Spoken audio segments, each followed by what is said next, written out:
पसंद आया हो तो आप तालियों से ज़रूर लिखारी को एक्नॉलेज करें कि एक मौजू के अंदर उन्होंने कितनी सारी चीज़ें समेटी और कितनी सारी चीज़ों का जिक्र किया, जिसमें उनकी तहकीक भी है, उनकी दिलचस्पी भी है, तजावीज़ भी हैं, अलमिया भी है, दुख भी है और वो मज़ा भी है जो हम बसंत के साथ लिया करते थे। और हमारे इन बच्चों को पता ही नहीं पतंग क्या है, बसंत क्या है, उड़ानी कैसे है, मनानी कैसे है। मैं अपने अगले मेहमान मुकर्रर की तरफ बढ़ती हूँ। अफसल ताहिर साहब सहाफ़ी हैं, भुलेखा अखबार में कॉलम्स लिखते हैं, वज़ीराबाद से ताल्लुक़ है इनका। आपकी पुरज़ोर तालियों में अफसल ताहिर। बिस्मिल्लाहिर्रहमानिर्रहीम। क्योंकि मेरा तल्लक पंजाबी नाल है तो पंजाबी का मैं लिखारी हाँ, भुलेखा अखबार कालम लिखना, इस वास्ते मैं अपनी तकरीर जी गलबात जी पंजाबी जबान च कराँगा। तो उम्मीद है कि पंजाबी समझते होगे तुसीं सारे, क्योंकि असीं पंजाब के रहने वाले हाँ। तो साढ़े वास्ते बड़ा जरूरी है कि असीं पंजाबी जबान जिहड़ा ना वो ज़्यादा इस्तेमाल करिए। तो अज मैं कासम अली शाह फाउंडेशन का बेहद ममनून तो मशहूर हाँ तो धन्नवादी हाँ उन्हां दा कि उन्होंने साढ़े वज़ीराबाद की शख्सियत जिन्होंने असीं सपूते वज़ीराबाद भी कहने हाँ, जनाब डॉक्टर नुमान रफ़ी साहब। मेरा ख्याल है कि वज़ीराबाद शहर दे विच किसी भी तारीफ के मुहताज नहीं डॉक्टर नुमान रफ़ी साहब कि जिस तरह अदब के नाल मुंसलिक होकर अदबी काम कर रहे हैं। क्योंकि इन्हां दा जिहड़ा शोभा है वो मैडिकल का है, तो मैडिकल के शोबे च रह के अदब का काम करना यह वाकई एक डॉक्टर वास्ते, एक मैडिकल की लाइन वाले बंदे वास्ते थोड़ा औखा होंदा है। तो यह बड़ी वड्डी गल है कि डॉक्टर साहब अपने मैडिकल के लाइन दे विच रह के अदबी काम करते हैं। तो और इन्होंने पहली किताब नहीं बल्कि इस तो पहले 3 किताबां लिख चुके हैं, जिन्हां दे विच 100 मुफीद मशवरे, बीमारी से पहले, ज़ियाबीत्स और रमज़ान, यह 3 किताबां लिखियाँ। और वो जिहड़ियां किताबां लिखियां डॉक्टर साहब ने वो सारियां शूगर के उत्ते ने, यानी कि ज़ियाबीत्स ते शूगर ते।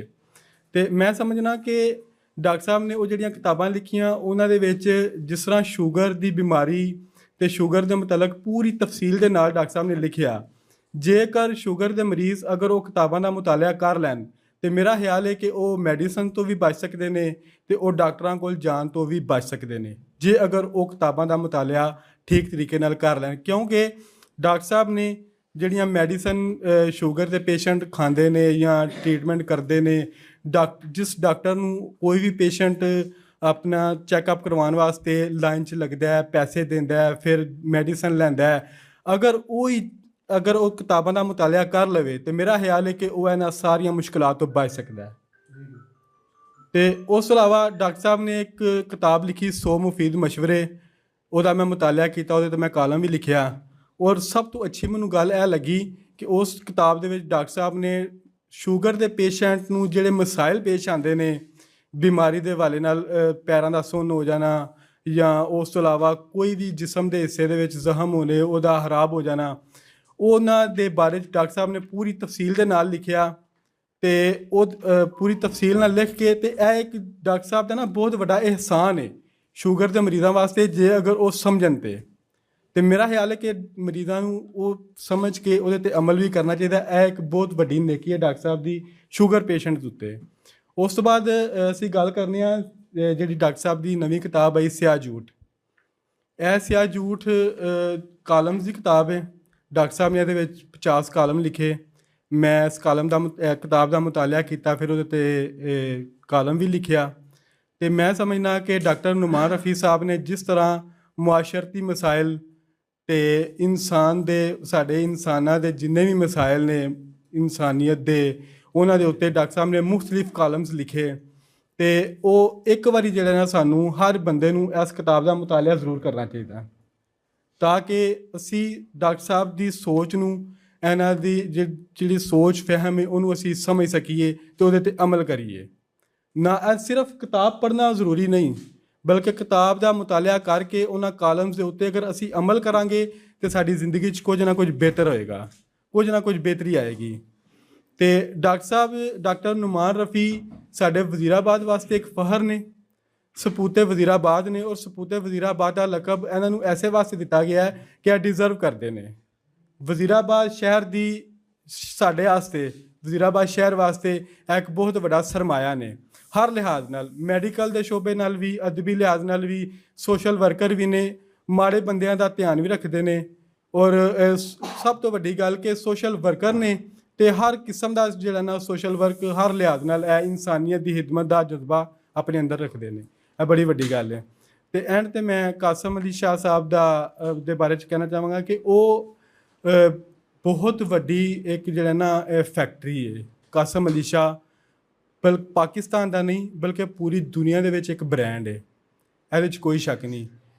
ਮੈਂ ਸਮਝਣਾ ਕਿ ਕਰੋੜਾਂ ਦੇ ਹਿਸਾਬ ਨਾਲ ਉਹਨਾਂ ਦੇ ਸਟੂਡੈਂਟਸ ਨੇ ਜਿਹੜੇ ਉਹਨਾਂ ਨੂੰ ਆਨਲਾਈਨ ਵੀ ਸੁਣਦੇ ਨੇ, ਪੜ੍ਹਦੇ ਵੀ ਨੇ, ਉਹਨਾਂ ਕੋਲ ਟਿਊਸ਼ਨਸ ਵੀ ਲੈਂਦੇ ਨੇ। ਅਤੇ ਕਾਸਮ ਅਲੀ ਸ਼ਾਹ ਇੱਕ ਇਲਮ ਦੀ ਇੰਡਸਟਰੀ ਹੈ ਪਾਕਿਸਤਾਨ ਦੇ ਵਿੱਚ ਇਸ ਟਾਈਮ। ਅਤੇ ਸਾਨੂੰ ਸਟੂਡੈਂਟਸ ਨੂੰ ਚਾਹੀਦਾ ਵੇ ਕਿ ਅਸੀਂ ਜਿਹੜਾ ਨਾ ਉਹਨਾਂ ਦੀ ਤਾਲੀਮਾਤ ਤੋਂ, ਉਹਨਾਂ ਦੀਆਂ ਗੱਲਾਂ ਤੋਂ ਫਾਇਦਾ ਲਈਏ।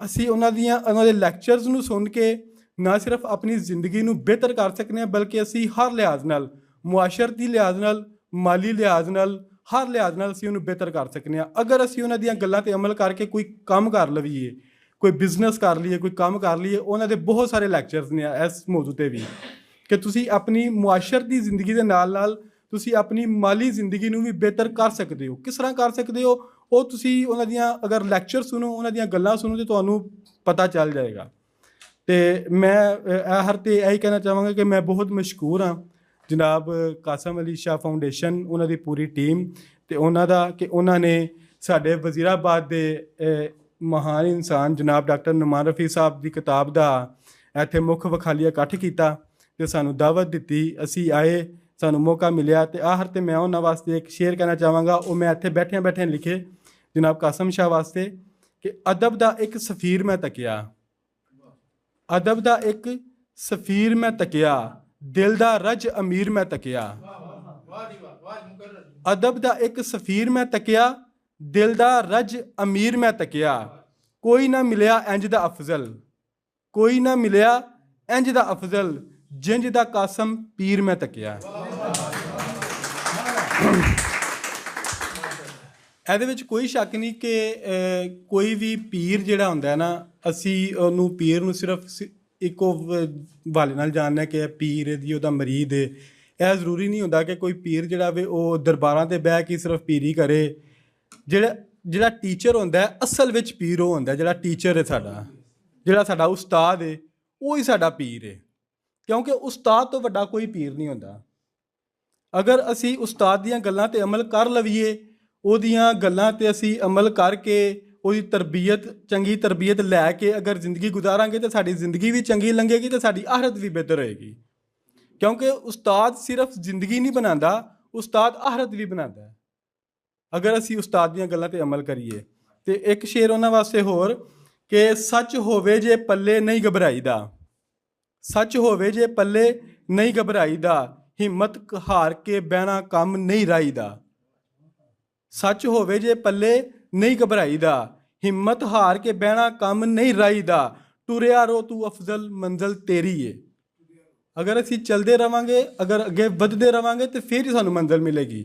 ਅਗਰ ਅਸੀਂ ਮਾਯੂਸ ਹੋ ਕੇ ਬਹਿ ਜਾਵਾਂਗੇ ਤਾਂ ਫਿਰ ਬਹੁਤ ਮੁਸ਼ਕਲ ਕੰਮ ਹੈ ਕਿ ਅਗਰ ਸਾਨੂੰ ਕੁਝ ਮਿਲ ਸਕੇ। ਇਸ ਵਾਸਤੇ ਸਾਨੂੰ ਟੁਰਦਿਆਂ ਰਹਿਣਾ ਚਾਹੀਦਾ ਹੈ। ਚੰਗੀ ਮੰਜ਼ਿਲ ਪਾਉਣ ਵਾਸਤੇ, ਕੋਈ ਵੀ ਮੰਜ਼ਿਲ ਪਾਉਣ ਵਾਸਤੇ ਸਾਨੂੰ ਟੁਰਦਿਆਂ ਰਹਿਣਾ ਚਾਹੀਦਾ ਹੈ। ਟੁਰਿਆ ਰੋ ਤੂੰ ਅਫਜ਼ਲ ਮੰਜ਼ਿਲ ਤੇਰੀ ਏ, ਰੱਬ ਹੁੰਦਾ ਏ ਵਾਰਸ ਮਰਦ ਸਿਪਾਹੀ ਦਾ। ਅੱਲਾਹ ਪਾਕ ਵੀ ਉਹਦਾ ਹੀ ਸਾਥ ਦਿੰਦਾ ਹੈ ਜਿਹੜਾ ਇਨਸਾਨ ਕੋਸ਼ਿਸ਼ ਕਰਦਾ ਹੈ। ਜਿਹੜਾ ਕੋਸ਼ਿਸ਼ ਨਹੀਂ ਨਾ ਕਰਦਾ, ਅੱਲਾਹ ਪਾਕ ਕਹਿੰਦਾ ਬਸ ਤੂੰ ਹੁਣ ਫਿਰ ਬੈਠਾ ਰਹਿ, ਜਿਸ ਹਾਲ 'ਚ ਤੂੰ ਹੈ ਨਾ ਤੂੰ ਐਸੇ ਹਾਲ 'ਚ ਹੀ ਰਹਿ, ਤੇਰਾ ਕੁਝ ਨਹੀਂ ਹੋ ਸਕਦਾ। ਕਿਉਂਕਿ ਅੱਲਾਹ ਪਾਕ ਵੀ ਉਹਦੀ ਹੀ ਸੁਣਦਾ ਹੈ ਜਿਹੜਾ ਕੋਸ਼ਿਸ਼ ਕਰਦਾ, ਜਿਹੜਾ ਮਿਹਨਤ ਕਰਦਾ। ਅਤੇ ਸਾਨੂੰ ਮਿਹਨਤ ਕਰਦਿਆਂ ਰਹਿਣਾ ਚਾਹੀਦਾ, ਕੋਸ਼ਿਸ਼ ਕਰਦਿਆਂ ਰਹਿਣਾ ਚਾਹੀਦਾ।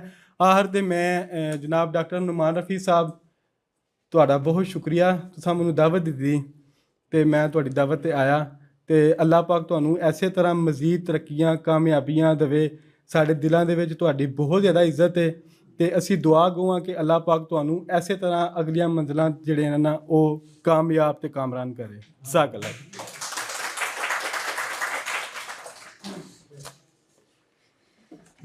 बहुत शुक्रिया अफसल ताहिर साहब। मैं